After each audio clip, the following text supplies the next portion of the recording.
राधे राधे दोस्तों, हरे कृष्णा। स्वागत है आपका अपने यूट्यूब चैनल यश भक्ति वीडियोस में। तो आज माघ मास का चौथा दिन है और आज दिनांक है 7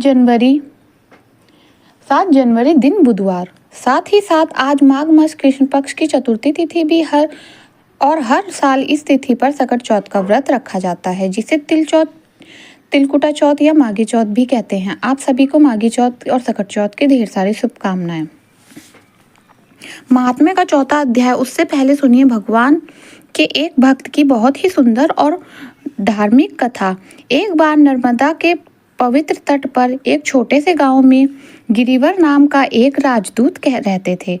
उनके घर में अनेक बूढ़े माता पिता थे। गौरी नाम की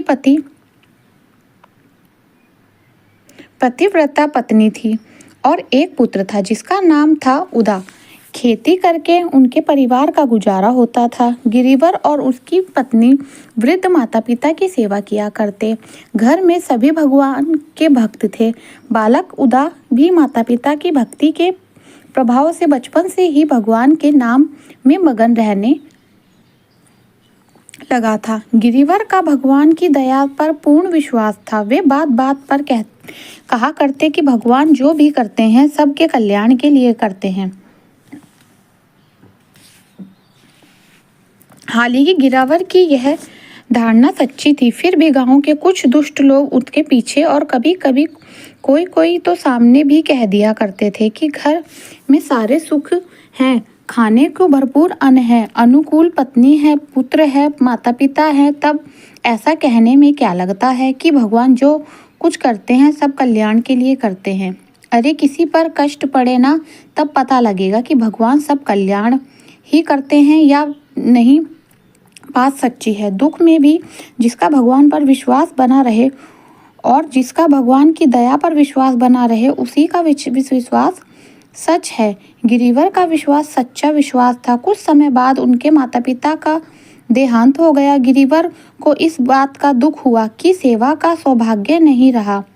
माता पिता की सेवा का सौभाग्य तो बड़े पुण्य से मिलता है। जो लोग माता पिता के जीवन में उनकी सेवा नहीं करते, उनकी अवहेलना करते हैं, अपमान करते हैं, उन्हें माता पिता के ना रहने पर बहुत पछतावा पड़ता है। गिरिवर को कष्ट तो बहुत हुआ, पर उन्होंने कहा कि भगवान जो कुछ करते हैं सब कल्याण ही करते हैं। शायद यही भगवान की मर्जी थी।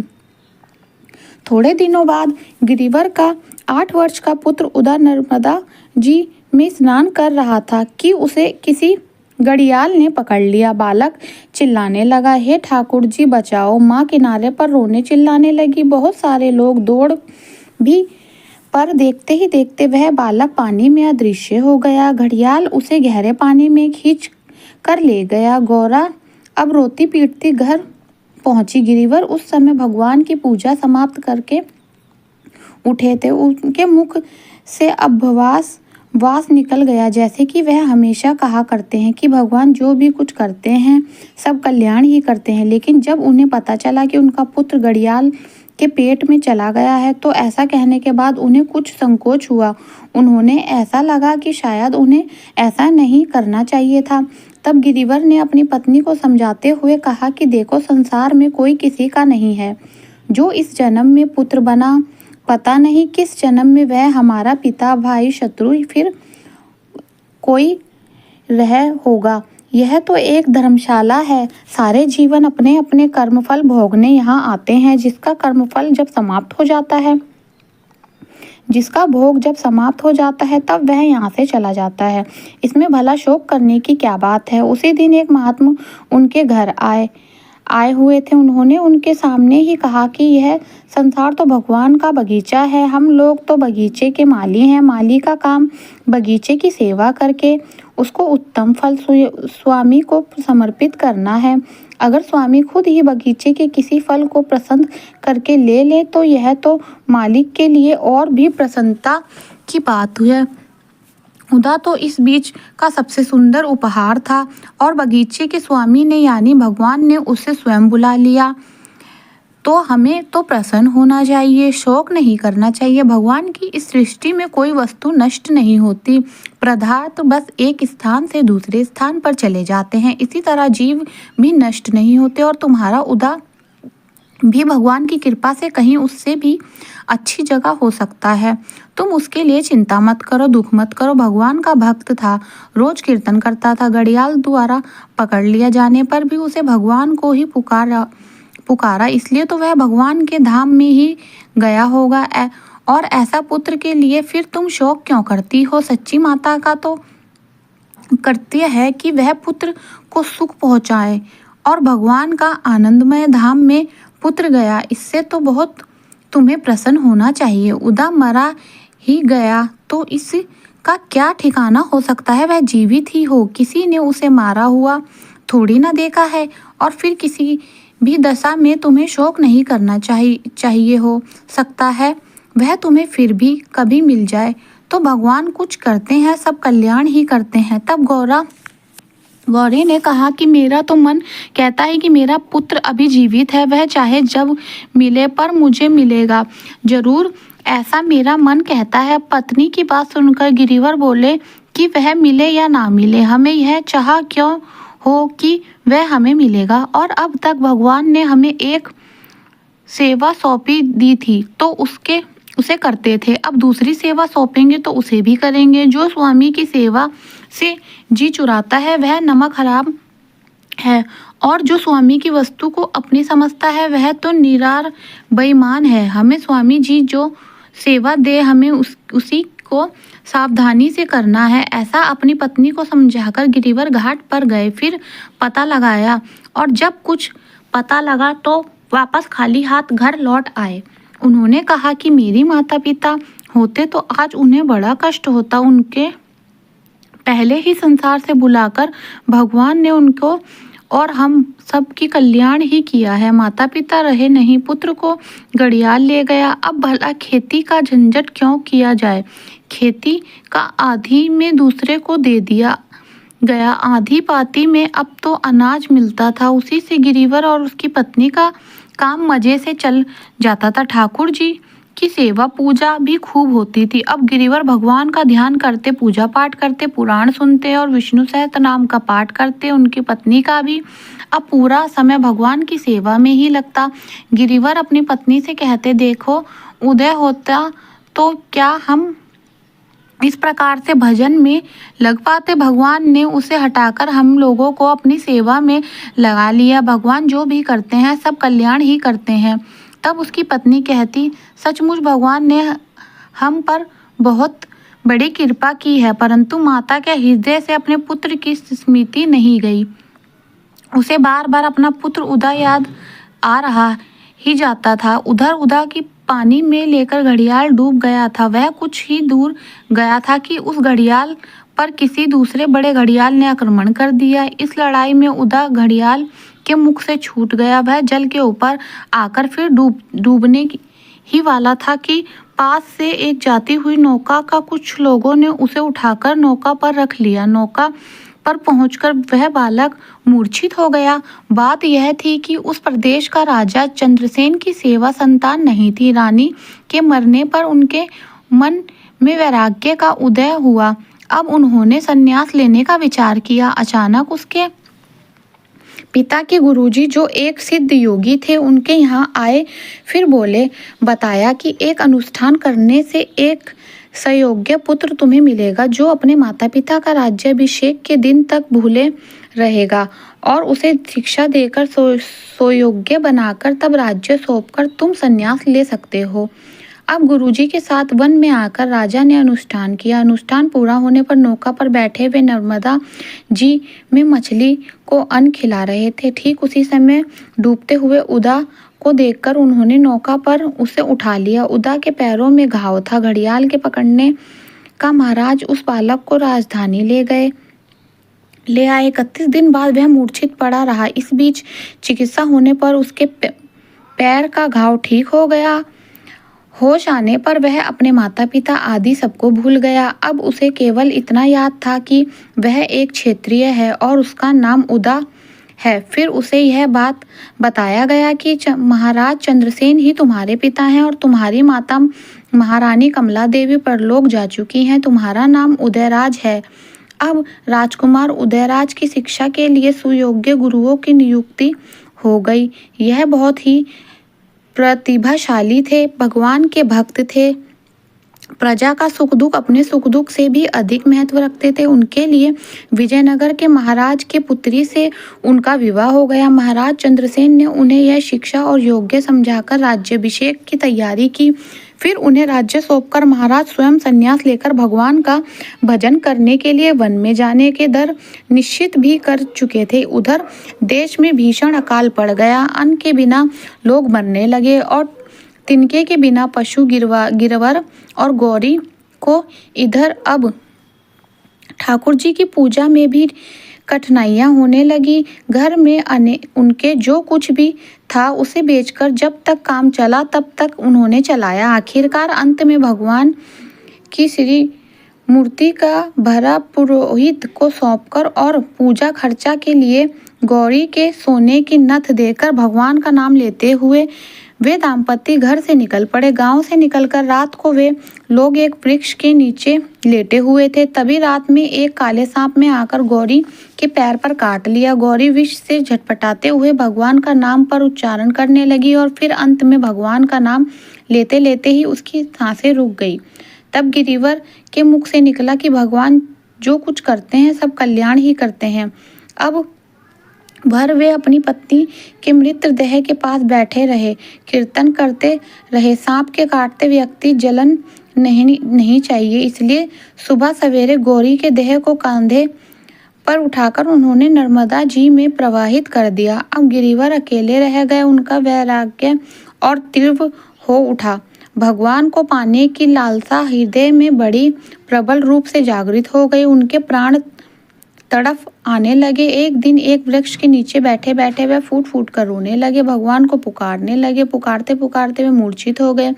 सहस मानो कुछ और का कुछ और ही हो गया हो। नर्मदा जी श्री यमुना जी के रूप में बदल गई। वह वन दिव्य वृंदावन हो गया। सामने कदम्बा के नीचे मुरली होठों से लगाए त्रिभंग सुंदर मयूर, पीछे धारी पीताम्बरी पहने वनमाली श्री कृष्णचंद्र के दिव्य झांकी हो। देखते ही गिरिवर के नेत्र वहीं स्थिर हो गए। शरीर जड़ की भांति हो गया, हिल डुल ही नहीं सके। वाणी रुद्र हो गई, बोलो नहीं सके। हृदय जैसे आनंद सागर में हिलोरे लेने लगा। तब श्याम सुंदर ने अपनी अमृत भरी स्वर से कहा, गिरिवर तू मुझे बहुत प्यारा है, तेरे बिना अब मुझे अच्छा नहीं लगता। तेरे लिए यह दिव्य वृंदावन का प्रकट्य हुआ है। अब तू मेरे धाम में चल। गौरी मरी नहीं है, उसके मन में पुत्र से मिलने की प्रबल कामना है, इसलिए वह उदय से मिलकर तब मेरे धाम में आएगी। भगवान के इतने कहते ही गिरिवर के शरीर ज्योतिमय हो गया। कुछ ही क्षणों में उनके शरीर से ज्योति पुंज निकला और फिर सुंदर गोप बालक के रूप में धनीभूत होकर श्री कृष्ण के चरणों में गिर पड़ा। श्याम ने उसे प्रेम से उठाकर अपने हृदय से लगा लिया। अपनी शाखा और वृंदावन के सहित भगवान वही अंतर्ध्यान हो गए। गिरिवर का शरीर वन में वन देवी की रक्षा में वृक्ष के नीचे पड़ा रहा। गौरी का शरीर बहते बहते नदी में टूटकर गिरे हुए एक वृक्ष के किनारे पर उलझ गया था। 7 दिन तक वह वहीं उलझा रहा, पर किसी भी पक्षी या किसी भी जल जंतु ने उसे छुआ तक नहीं। 8वें दिन लहरों के धक्के से वह निकलकर वहां आगे बह चला। वहां से थोड़ी दूर पर एक सिद्ध महात्मा रहते थे। वह स्नान करने वहां आए थे। उन्होंने देखते ही समझ लिया कि बहने वाले देह में अभी प्राण है। किनारे पर उस देह को लाकर उस पर अभिमंत्रित कर कर उन्होंने जल का छींटा दिया। इससे गौरी की देह में चेतन आ गई और वह उठ बैठी। महात्मा जी उसे कुटिया पर ले आए और एक सिद्ध फल खाने को दिया। फल खाते ही गौरी को लगा कि मानो उनके मन में सारे संस्कारों का बोझ उतर गया है। थोड़ी ही देर में गौरी को अपने पति की स्मृति हुई। उन्हें याद आया। तब महात्मा जी जो भी दिव्यदर्शी थे, उन्होंने गौरी से उनके पति का परम गति का वर्णन किया। गौरी ने सोचा, मेरे पतिदेव ठीक ही कहते थे कि भगवान जो करते हैं सब कल्याण ही करते हैं। मेरे समीप रहने से पतिदेव कि भगवान दर्शन में बाधा पड़ी। तब प्रभु ने मुझे अलग करके पतिदेव को अपना लिया। ये ठीक ही तो हुआ। अब महात्मा जी ने गौरी की आत्मा की अमरता का उपदेश दिया। फिर बताया कि थोड़ी ही दूर पर उन्हें उनके पति के मृत देह पड़ा हुआ है, उस देह की अंत्येष्टि कर देना। वह उन्हें आदेश भी दिया। उसी समय कहीं से 4 ब्रह्मचारी आ गए। वे गौरी के साथ हो गए। वृक्ष के नीचे गिरिवर के देह के समीप एक दिव्य वसन देवी बैठी थी। गौरी के वहां पहुंचते ही वे अंतर्ध्यान हो गई। ब्रह्मचार्य ने उसे गौरव वस्त्र और एक तारा दिया और वह से भी चले गए। अब गौरी ने गौरव वस्त्र धारण कर लिया, हाथ में एक तारा ले लिया। भगवान के नाम का कीर्तन करते आनंद में मगन वह एक ओर चल पड़ी। उन्हें नहीं पता था कि वह कहाँ जा रही है। वह वहाँ चलते चलते एक ऐसी नगरी में जा पहुंची जहाँ बड़ी धूमधाम मची हुई थी। शायद कोई बड़ा उत्सव हो रहा था। वह उस संग भाव से उसमें प्रवेश कर गई। बात यह हुई कि वह नगर था महाराज चंद्रसेन का। अभी कल ही तो महाराज ने राजकुमार उदयराज का राज्याभिषेक किया था और स्वयं कुमार को राज्य देकर भी वन को चले गए थे। सन्यासी होकर आज नवीन नरेश उदयराज का पहला दरबार था। लेकिन उदयराज ने अभिषेक की रात्रि में स्वप्न में सन्यासिनी रूप में अपनी माता को अपना पूरा परिचय पा लिया था।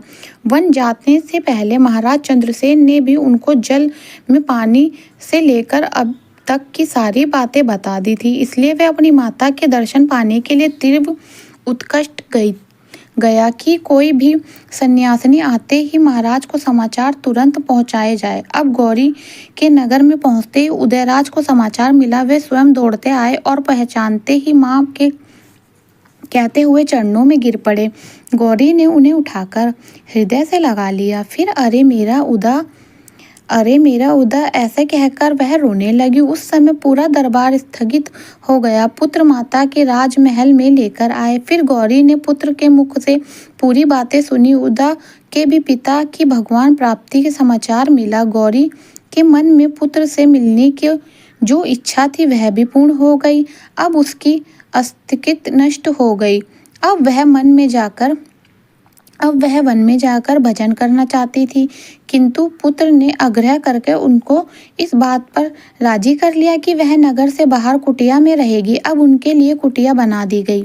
गौरी उसमें रहकर भजन करने लगी। धीरे धीरे उनका भगवत प्रेम प्रकट हो पहुंचा गया। फिर भगवान ने दर्शन देकर उनको कृतार्थ किया। भगवान का दर्शन करते करते ही देह त्याग कर वह भगवान के धाम को चली गई और उदयराज अपनी पत्नी सहित भगवान का भजन करते हुए प्रजा पालन करते रहे। भगवान की सच्ची भक्ति पाकर उनका जीवन में कृतार्थ हो गया। तो इस तरह से भगवान अपने भगवान को पाने के लिए भक्ति किया करते। यह कथा आपको कैसी लगी? वीडियो को लाइक कर कमेंट बॉक्स में ज़रूर बताइए। अब सुनिए आज का अध्याय। रामदूत कहते हैं। रामदूत कहने लगे कि तुमने बड़ी सुंदर बात पूछी है। यद्यपि मैं पराधीन हूँ, फिर भी तुम्हें स्नेहवश अपनी बुद्धि के अनुसार बताता हूँ। जो प्राणी कायावच और मानस से कभी दूर को दुख नहीं देता, वह किसी यमलोक में नहीं जाते। हिंसा करने वाले वेद, यज्ञ, तप और दान से भी उत्तम गति को नहीं पा सकते। हिंसा सबसे बड़ा धर्म, तप और दान ऋषियों ने बताया है। जो मनुष्य जल या फिर पृथ्वी पर रहने वाले जीवों को अपनी भोजन के लिए मारते हैं, वे कालसूत्र नामक नरक में जाते हैं और वह पर खुद का मांस खाते हैं और रक्त पीप का पान करते हैं तथा पीप की कीचड़ में उनको कीड़े काटते हैं। हिंसा जन्मग कने, कुबले, लूले, लंगड़े, दरिद्र और अंगहीन होते हैं। इस कारण इस लोक तथा परलोक में सुख की इच्छा रखने वाले कायत, वच तथा मन से दूसरे का द्रोह नहीं करना चाहिए। तो कभी हिंसा नहीं करते, जो दूसरे की कभी नहीं सताते, उन्हें किसी प्रकार का कोई भय नहीं होता। जिस तरह सीधी और टेढ़ी दोनों प्रकार की बहने वाली नदियाँ भी समुद्र में जाकर मिल जाती हैं, वैसे ही सभी धर्म अहिंसा में प्रवेश कर जाते हैं। ब्रह्म, गृहस्थी, वन प्रस्थ या यति सभी अपने अपने धर्म का पालन करने और जितेंद्रिय रहने से ही ब्रह्मलोक को प्राप्त करते हैं। जो जलयस्य आदि बनते हैं और सदैव 5 यज्ञ करते हैं वे कभी नरक में नहीं जाते। जो इंद्रियों को वशीभूत नहीं होती और अपनी अपनी इंद्रियों को अपने वश में रखते हैं, वेदव दी और नित्य ही अग्नि अर्थात हवन आदि का पूजन करते हैं, वे निश्चय ही स्वर्ग को जाते हैं। युद्ध भूमि में जो शूरवीर योद्धा मर जाते हैं वे सूर्यलोक को प्राप्त हो जाते हैं। जो अन्यथा स्त्री शरण में आए हुए तथा ब्राह्मणों की रक्षा करने के लिए अपने प्राण त्याग देते हैं वे कभी स्वर्ग से नहीं लौटते। जो मनुष्य लूले लंगड़े वृद्ध अनाथ या गरीबों का पालन करते हैं, उनकी सहायता करते हैं, वे भी स्वर्ग में जाते हैं। जो मनुष्य कौवे के लिए पानी का आश्रय करते हैं तथा कुएं तालाब बावड़ी आदि बनवाते हैं वे सदा सुमवश करते हैं। जैसे ही जीव इनमें पानी पीते हैं वैसे ही उनके धर्म भी बढ़ता जाता है। जल से ही मनुष्य का प्राण है, इसलिए जो प्याऊ आदि लगवाया है या पानी का दान करते हैं वे अक्षय स्वर्ग को प्राप्त होते हैं। बड़े बड़े यज्ञ में भी जो फल नहीं देते, जो अधिक छाया वाले वृक्ष मार्ग में लगा से देते हैं, इसलिए जो मनुष्य वृक्ष रोपण करता है, छायादार पेड़ लगाता है, फलदार वृक्ष लगाता है, वह सदैव दानी और यज्ञ करने वाला होता है। जो अच्छे फल और अच्छी छाया वाले मार्ग के वृक्षों को काटता है उसे हर हाल में नरक ही भोगना होता है। तुलसी का पौधा लगाने वाला और तुलसी का पौधा दान में देने वाला सब प्रकार के पापों से छूट जाता है। जिस घर में तुलसी वन है वह घर तीर्थ के समान होता है और उस घर में कभी यमदूत नहीं जाते। तुलसी की सुगंध से पितरों का मन आनंदित हो जाता है और वे विमान में बैठकर फिर विष्णु लोक को जाते हैं। नर्मदा नदी के दर्शन, गंगा जी का स्नान और तुलसी दल का स्पर्श, यह सब बराबर बराबर पाने देने वाले हर एक द्वादशी को ब्रह्मा जी भी तुलसी जी का पूजन करते हैं। रत्न, सोना, फूल तथा मोती की माला का दान का भी इतना पुण्य नहीं मिलता जितना कि तुलसी की माला का दान का है। जो फल आम के 1000 और पीपल के 100 वृक्षों को लगाने से होता है वह तुलसी के एक पौधे को लगाने से मिल जाता है। पुष्कल आदि तीर्थ, गंगा आदि नदी, वासुदेव आदि देवता सही तो तुलसी में वास करते हैं। जो एक बार 2 या 3 बार रेवय नदी में उत्पन्न शिव मूर्ति की पूजा करता है अथवा स्फटिक रतन की पत्थर से आप निकले हुए तीर्थ में, पर्वत या वन में रखी हुई शिव की मूर्ति की पूजा करता है और सदैव ओम नमः शिवाय इस मंत्र का जाप करता है, यमलोक की कथा भी नहीं सुनता, प्रसंग, शत्रु, अभिमान से भगवान शिव की पूजा के समान पापों को नष्ट कर देने वाला तथा कीर्ति देने वाला तीनों लोकों में और कोई काम नहीं है। जो मंदिर आदि बनवाते हैं वह शिवलोक में जाते हैं। श्री ब्रह्मा, विष्णु और महेश का मंदिर बनवाकर मनुष्य वैकुंठ वासी हो जाता है। जो भगवान की पूजा करने के लिए फलों या फूलों के बाग लगाते हैं वे धन्य होते हैं। जो माता पिता, देवता और अतिथियों का सदैव पूजा और सम्मान करते हैं वे निश्चय ही ब्रह्मलोक को जाते हैं। हरे कृष्णा। इसके बाद यमदूत ने विकुल से जो भी बातें बताई उन सब पर वर्णन आप आने वाले अध्याय में सुनेंगे। अब सुनिए भगवान श्री कृष्ण की बहुत सुंदर कथा। इस कहानी के अनुसार मथुरा में एक संत रहते थे। उनके बहुत सारे शिष्य भी थे और उनकी में से एक शिष्य थे सेठ का लंबा चौड़ा कारोबार था और वह अपने कारोबार के सिलसिले में दूर देश की यात्री भी किया करते थे और अक्सर वह अपने घर के बाहर ही रहा करते थे। एक बार वह अपने कारोबार के सिलसिले में कनौज गए। कनौज जाकर उन्होंने अपने लिए खुशबूदार इत्र खरीदे क्योंकि कनौज अपनी खुशबूदार इत्र के लिए बहुत प्रसिद्ध है। उन्होंने इत्र की एक बहुत महंगी शीशी संत को भेंट करने के लिए खरीद ली। अब कुछ दिनों के बाद शेर जी जब वापस अपने काम खत्म करके लौटे तो अगले दिन वे संत की कुटिया पर उससे मिलने के लिए गए, लेकिन उस समय संत महाराज कुटिया में नहीं थे। उन्हीं के आसपास रहने वाले शिष्य ने पूछा तो पता चला संत महाराज तो यमुना जी के किनारे गए हैं ध्यान में स्नान करने के लिए। जब सेठ ने यह सुना तो वह चलती ही घाट पर पहुंचे तो देखा संत महाराज तो घुटने भर पानी में खड़े होकर यमुना नदी के कुछ देख रहे हैं और संत महाराज यमुना जी को कुछ इस तरह से देख रहे थे कि उन्हें अपने आसपास की सुधा ही नहीं रही। उन्होंने नहीं पता था कि उनके आसपास क्या हो रहा है और यमुना नदी की तरफ देखकर वह मद मद मुस्कुरा भी रहे थे। इस प्रकार जब उन्होंने बहुत दूर से संत को वहां खड़ा हुआ देखा तो सेठ उनके पास पहुंचे, प्रणाम करके कहने लगे, संत महाराज जी, मैं आपके लिए कनौज से इत्र भी एक शीशी लेकर आया हूँ। संत ने कहा, अच्छा, यह तो बहुत अच्छी बात है, लाओ मुझे दे दो। सेठ ने इत्र शीशी संत के हाथ में दे दी। अब सेठ जी बड़े प्रसन्न, सोचने लगे, शायद मेरा लाया हुआ इत्र संत महाराज को बहुत पसंद आ गया। उधर संत महाराज ने तुरंत वह शीशी खोली और सारा का सारा इत्र डाल दिया यमुना जी में। जब संत महाराज ने महंगी शीशी का सारा इत्र यमुना जी में डाल दिया तो उसके बाद वह मुस्कुराते रहे।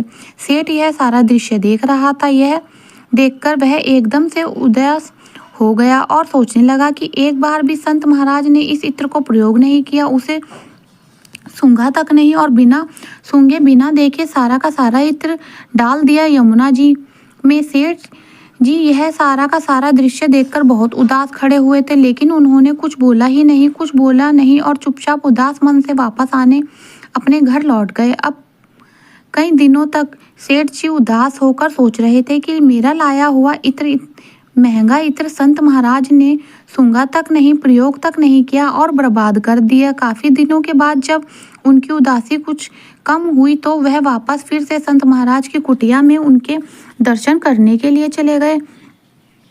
आप जब वहां पहुंचे तो उन्होंने देखा संत महाराज तो कुटिया में अकेले ध्यान लगाए बैठे हैं, एकदम शांत और आंखें बंद, और उनके होठों कोई भजन गुनगुना रहे हैं।